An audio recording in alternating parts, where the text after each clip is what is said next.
Hi, this is Pramod Jaiswal from English Chronicles. Today I am going to take up a novel by Charles Dickens, Great Expectations. The question is related to analyze juxtaposition of crime and respectability.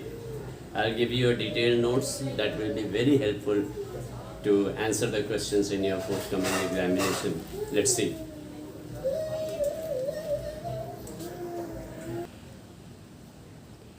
Great Expectations by Charles Dickens is a wonderful novel, and Charles Dickens has also written many other novels which are very important. So this one, the question is analyze the juxtaposition, that means connection of crime and respectability in Great Expectations. Just a brief introduction of the character Pip.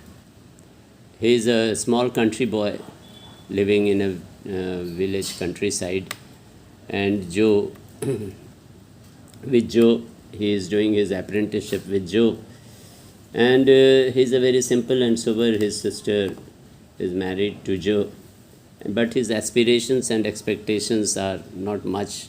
He also wanted, and he by chance meets a convict, that is Mr.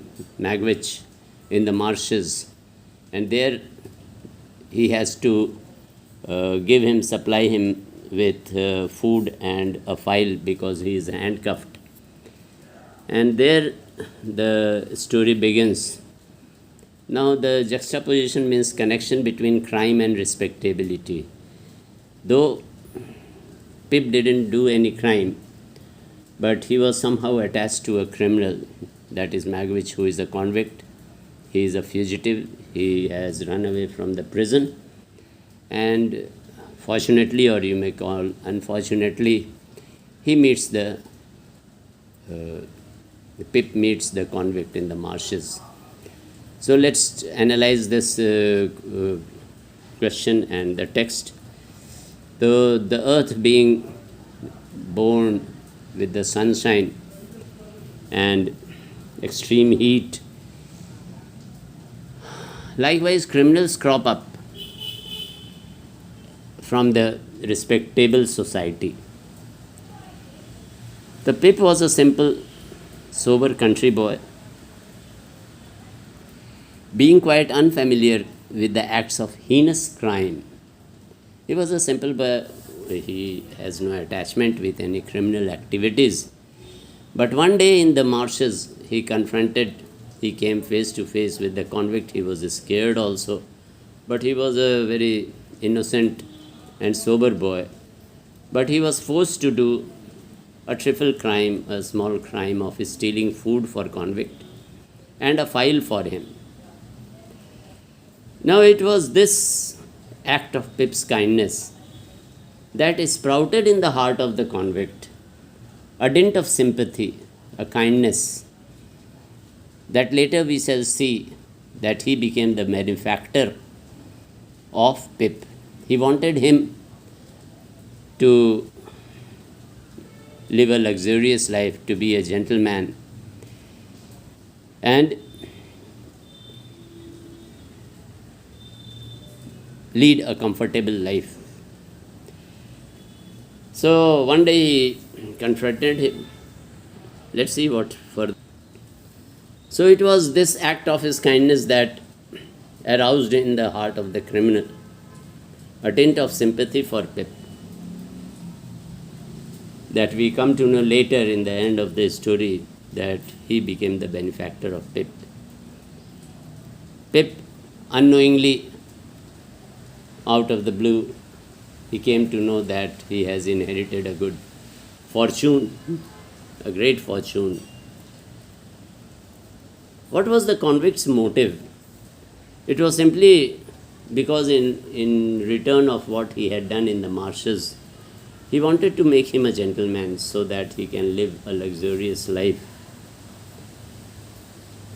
But neither Pip was respectable, nor the convict committed any crime. In bequeathing a fortune to Pip, There is no criminal activity involved in giving a fortune to another boy.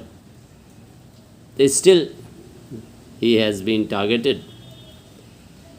It was the lawyer, Mr. Jaggers, who was the mediator, and he introduced Pip with the inheritance of a great fortune.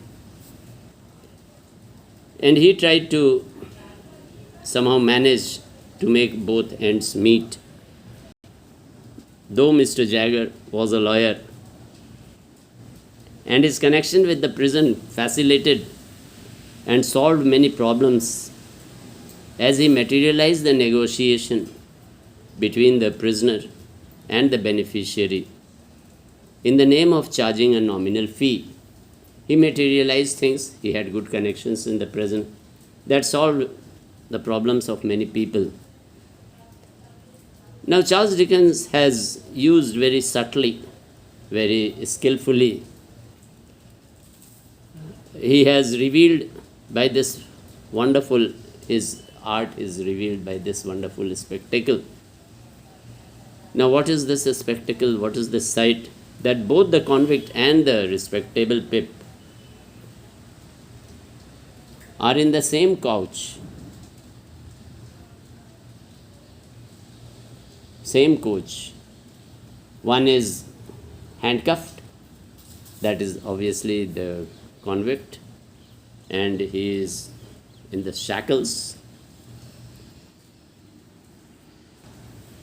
Mr. Jaggers received many gifts, properties, in many other forms in the name of a nominal fee. And all this evilous work being done in the garb of a lawyer. So the idea is not to show they were being taken to the prison in a public place, but the idea was not to show the convict and the Pip to the general public. The idea of the court is not to obliterate the criminals, but to protect and make them infamous personalities. Now here the criminality is the outcome of the respectable persons, respectable society. He has cropped up from there. And in the end we shall see, when Magwitch came in a fully sodden, wretched and drenched condition to meet Pip in his chamber in London, Pip was almost astonished. He was aghast to see him. Rather, he was scared and frightened. He never knew. He was scared. He thought of fleeing, running away from there. But Convict's eyes captivated him. He couldn't move. And from his words, he came to know that he was his benefactor, not Miss Havisham. He was encumbered, and when he came to know that he was his benefactor, he was encumbered, he was burdened by the weight of that fortune which he has given to Pip. He never expected to have a good fortune from a person who is a convict, who is a fugitive, who has run away from prison. How could he release himself from this position of being blamed, targeted? He wished he could give back every penny which he owed to the convict. This fortune was rather weighing heavily on his heart and soul. But he cannot also get rid of him. He cannot run away from him. He too was captivated by his eyes. So he made arrangements for his stay, and he planned for his sending away to abroad along with his companion Provis out of this country. And here, the juxtaposition between crime and respectability cannot be broken. cannot be snapped. If you like this video, share among your friends and do subscribe to my channel so that you may be continually getting something or the other. Once again, thanks for watching my video. Have a nice time.